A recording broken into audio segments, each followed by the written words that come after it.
आज की कहानी है एक खूनी हत्यारा हॉरर स्टोरी। ये चैनल आपको डरावनी कहानियों से रूबरू कराएगा जो आपकी रूह को कांप उठाएंगी।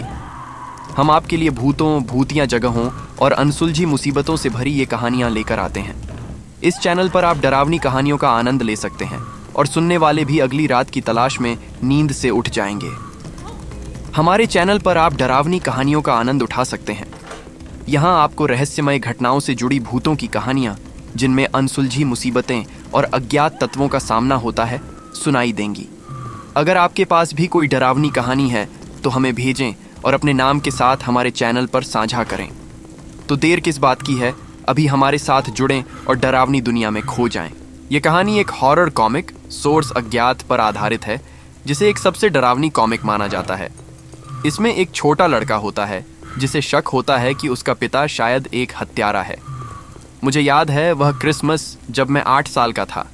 ये मानो ऐसा लगता है जैसे यह कल की ही बात हो।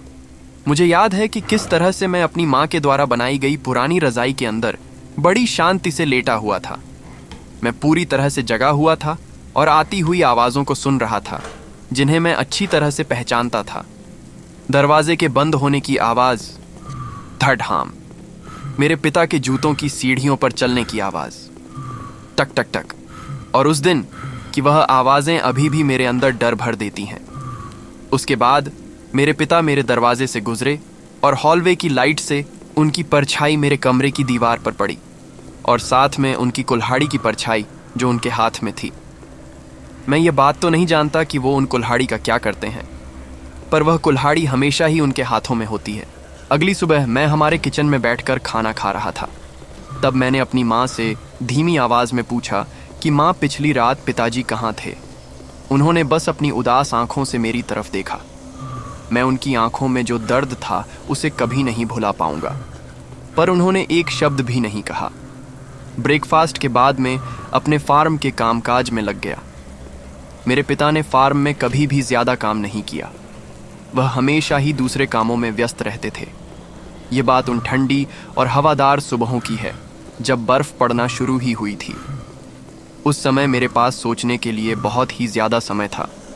स्कूल में मैं अपनी पढ़ाई पर भी ज़्यादा फोकस नहीं कर पाता था, क्योंकि मैं हमेशा ही अपनी समस्याओं और अपने विचारों में खोया रहता था। जब शाम को मैं अपने घर आता था तब मैं समय पर अपने घर पहुंच जाता था ताकि मैं अपने पिता को जाते हुए देख सकूं। उनके हाथ में हमेशा ही उनकी कुल्हाड़ी होती थी। मैंने मुश्किल से ही अपने पिता को दिन की रोशनी में देखा होगा, और जब रात होती थी तो जो भी मैं देखता था वह केवल उनकी धुंधली परछाई ही होती थी। मुझे वह भयानक रात अभी भी अच्छे से याद है, जब मेरी नींद मेरी खिड़की की खटखट की आवाज़ से खुली थी। ये समय दिसंबर का था। दिसंबर में चलने वाली ठंडी हवाओं के कारण खिड़की खटखटा रही थी। जब मैं खिड़की बंद करने जा रहा था तब मेरी नज़र मेरे फार्म पर पड़ी और मैंने अंधेरे में एक परछाई को नोटिस किया।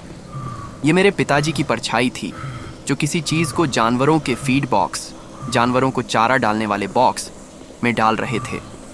मैं वापस से अपने बिस्तर पर आया और उस पर लेट गया। जो मैंने देखा था उससे मैं हैरान था। आखिरकार मुझे नींद आ गई, पर यह ठीक तरह की नींद नहीं थी। मेरे कहने का मतलब मैं सही से सो नहीं पाया था। अगले दिन मेरी उत्सुकता के कारण मैंने किचन में लटकी हुई चाबी को उठाया और उस फिट बॉक्स को ओपन किया। तब मैंने वहाँ जो देखा उसे देखकर तो मेरे पूरे शरीर में डर की एक लहर दौड़ गई। उस फीड बॉक्स के अंदर एक गंदी बदबू थी और उसके अंदर केवल खून ही खून था। पर मेरे पिता ऐसा क्यों करेंगे? वह क्यों जानवरों के टुकड़ों को इस फीड बॉक्स के अंदर रखेंगे? थोड़े समय बाद मैंने किसी चीज़ को नोटिस किया जिसने मेरे शरीर में डर की एक लहर भर दी थी। उस फीड बॉक्स के पेंदे में कई सारे लोगों के कटे हुए हाथ पड़े थे। उस क्षण मैं खौफ से भर गया। अब मेरा अपने माता पिता से भरोसा उठ गया था। अब मैं उन्हें केवल शक की नज़र से देखने लगा था। तब मुझे कुछ चीज़ें याद आने लगीं जिन पर पहले मैंने ज़्यादा ध्यान नहीं दिया था। न्यूज़पेपर की हेडलाइंस जिन पर बताया गया था ब्रूटल मर्डर और डिस्कवर्ड बॉडीज़ के बारे में, और उन लोगों को एक सन की खूनी हत्यारे के बारे में बात करते हुए। अंत में एक स्कूल के लड़के के 2 शब्द जो मेरे दिमाग में बार बार रिपीट होते हैं, एक्स मर्डरर, कुल्हाड़ी से हत्या करने वाला। उस रात मेरी नींद डर के कारण गायब थी। मुझे अपने डरावने सपनों में केवल दो ही चीजें दिखाई दे रही थीं। एक तो मेरे पिता और दूसरा उनकी वह कुल्हाड़ी जिससे खून टपक रहा था। मैं सो नहीं सकता था। मैं अपने बिस्तर से उठा और सीढ़ियों तक गया। मैंने अपने पिता की कुल्हाड़ी को उठाया जो कि बेसमेंट में रखी हुई थी, और मैं सीढ़ियों के एक तरफ अंधेरे जगह पर जाकर छिप गया। मैंने दरवाजे को खोलते हुए और बंद होते हुए सुना। मुझे उन्हीं कदमों की आवाज़ सुनाई दी जिन्हें मैं अच्छी तरह से जानता था। यह कदमों की आवाज़ मेरे पिता की थी। मेरे पिता धीरे धीरे सीढ़ियों से ऊपर आने लगे, और जैसे ही वो ऊपर आए, मैंने तभी अंधेरे से बाहर निकलकर उस कुल्हाड़ी से एक जोर का हमला किया।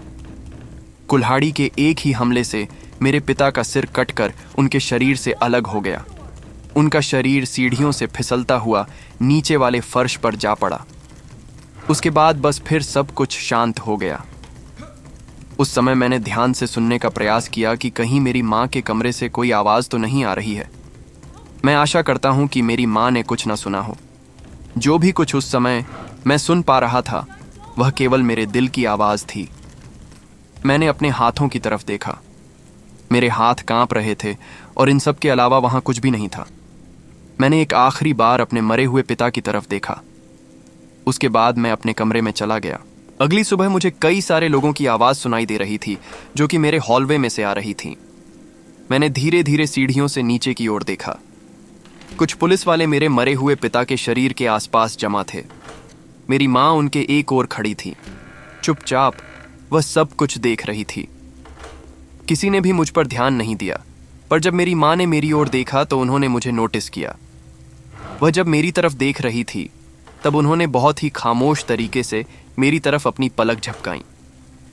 तो दोस्तों, ये थी एक ऐसे लड़के की कहानी जिसका पिता एक खूनी हत्यारा होता है, और जब उस लड़के को इसके बारे में पता चलता है वह इस गिल्ट के साथ में अपने पिता को जान से मार डालता है।